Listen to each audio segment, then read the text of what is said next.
नमस्कार, मैं हूं दिलासा पटले। आइए देखते हैं आज की प्रमुख खबर। बिना मान्यता के किया जा रहा कक्षा 9वीं और 10वीं का संचालन। क्रिएटिव इंटरनेशनल एकेडमी स्कूल भौरगढ़ का मामला। क्षेत्र अंतर्गत ग्राम भौरगढ़ में संचालित निजी स्कूल में बिना मान्यता कक्षा 9वीं व 10वीं के संचालन की जानकारी क्षेत्र के पालकों द्वारा विकासखंड शिक्षा अधिकारी को 11 फरवरी 2021 को शिकायत आवेदन के द्वारा दी गई। आवेदन दे रहे पालकों ने बताया कि उनके छात्र इसी विद्यालय क्रिएटिव इंटरनेशनल एकेडमी स्कूल भौरगढ़ में अध्ययनरत है, जहां 8 फरवरी 2021 को संस्था द्वारा कक्षा 9वीं एवं 10वीं के छात्र छात्राओं की परीक्षा ली जा रही थी। बीते 10 फरवरी 2021 को कक्षा 9वीं एवं 10वीं की परीक्षा देने के लिए ग्राम छतेरा से करण सोनवाने पिता नेकराम सोनवाने अपने दादा श्री राम सोनवाने के साथ कक्षा 9वीं की परीक्षा देने आया था। तभी क्रिएटिव इंटरनेशनल एकेडमी भौरगढ़ के सामने एक 4 व्हीलर गाड़ी के टक्कर मारने से छात्र करण सोनवाने के दादा राम सोनवाने की घटनास्थल पर दर्दनाक मृत्यु हो गई और छात्र करण सोनवाने का पैर टूट गया और गंभीर चोटें आई, जो महाराष्ट्र राज्य के हॉस्पिटल में एडमिट है। वह मामले की जांच पुलिस थाना खैरलांजी के एएसआई द्वारा की जा रही है, जिसमें अब तक किसी प्रकार के कोई खुलासे होने की जानकारी प्राप्त नहीं हुई है। पालकों ने जिला कलेक्टर को 13 अक्टूबर 2020 को लिखित ज्यादती और मनमानी से परेशान शिकायत दी थी, जिसमें संचालक द्वारा कक्षा नर्सरी से कक्षा 10वीं तक की पुस्तकें बिना मूल्य प्रिंट के बिक्री किए जाने की जानकारी थी। उन्होंने अपने आवेदन में संचालन और प्राचार्य पर बिना प्रिंट मूल्य के बुक्स बेचने जाने और अधिक राशि वसूले जाने का गंभीर आरोप लगाया था और उनके द्वारा अगर बुक्स नहीं दी जाती है तो उन्हें धमकाया जाता है कि बुक्स खरीदो, अन्यथा आपके बच्चों की टीसी निकाल दी जाएगी और आपके बच्चों का एडमिशन भी किसी स्कूल में नहीं हो पाएगा। उन्होंने बताया कि उन्हें ब्लैकमेलिंग किया जा रहा है। पालकों द्वारा अनेक बिंदुओं पर स्कूल संचालक और प्राचार्य के खिलाफ वरिष्ठ अधिकारियों को लिखित आवेदन दिया जा चुका है।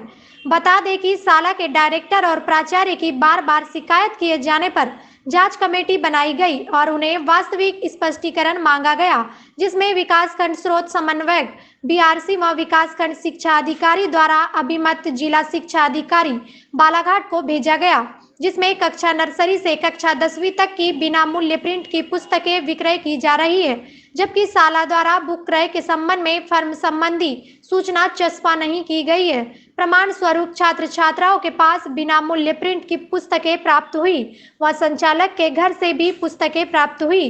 पालक छात्र एवं शिक्षकों के लिखित बयान के आधार पर विद्यालय द्वारा बिना मान्यता के दूसरे स्कूल से पंजीयन के आधार पर कक्षा 9वीं व 10वीं संचालित की जाती है। विकासखंड स्रोत समन्वयक व विकासखंड शिक्षा अधिकारी द्वारा दिए गए जांच स्पष्ट अभिमत में उचित कार्यवाही करने के लिए जिला शिक्षा अधिकारी को पत्र भेजा जा चुका है, जिसमें यह भी स्पष्ट किया गया है कि वर्तमान सत्र में छात्रों से ट्यूशन फीस की मांग की जाती है और बिना शुल्क के टीसी प्रदान नहीं की जाती है। इस प्रकार पालकों के साथ अच्छा व्यवहार नहीं किया जाता। पालक अपने बच्चे को नहीं, देखिए, जिला शिक्षा अधिकारी के माध्यम से मेरे को निर्देश मिला था जांच के लिए।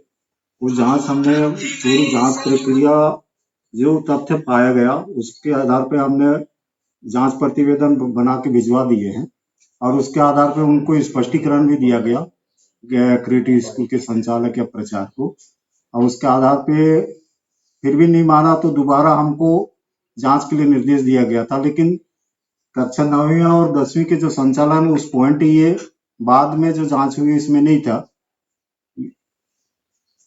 अच्छा सर, ये बताएं, जहाँ पर स्कूल संचालित है वहाँ पर वो स्कूल की गाइडलाइन के अनुसार वहाँ पर ये देखा गया कि वहाँ पर ना तो कोई चौकीदार है वहाँ पर खड़ा।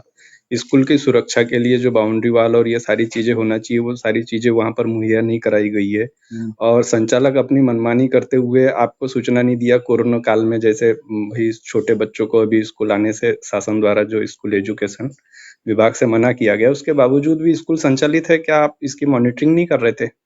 नहीं, इसमें क्या है कि हमने जो जांच हमको जो निर्देश शिकायत जो आई थी उसके आधार पर हमने जांच करके दे दिए हैं। अब ये जो कोविड-19 का पालन एक्चुअल में संचालक को करना चाहिए। जितने भी जो कोविड-19 का जो निर्देश आया शासन के आधार पे उसका पालन करना चाहिए था, लेकिन अभी तक पालन नहीं किया गया हो।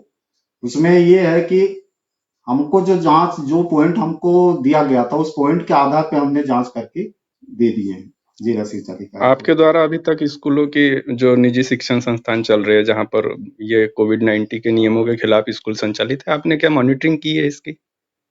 नहीं, शिकायत नहीं आई थी जिसकी वजह से हमने मॉनिटरिंग नहीं कर पाए, लेकिन ये तो पूरा व्हाट्सएप में और सारे न्यूज़पेपर में दिया गया है कि भाई कोविड-19 का पालन करें।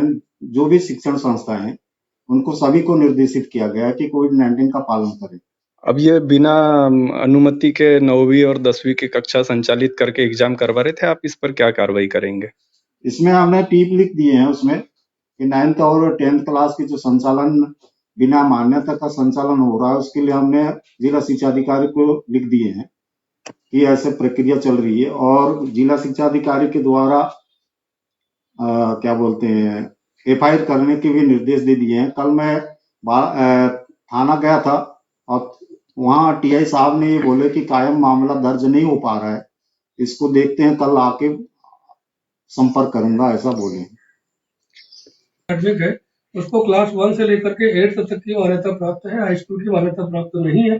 पूर्व में भी कुछ पालकों के द्वारा हमारे पास लिखित शिकायत की गई थी। हमने जांच करके जांच में पाया गया कि उनको हाई स्कूल की मान्यता नहीं है और नहीं होने के बावजूद भी वो हाई स्कूल संचालित कर रहे हैं। इसके संबंध में हमने जांच करके जो जांच प्रतिवेदन है वो जिला शिक्षा अधिकारी कार्यालय को 24/10 को भी प्रेषित किया जा चुका है।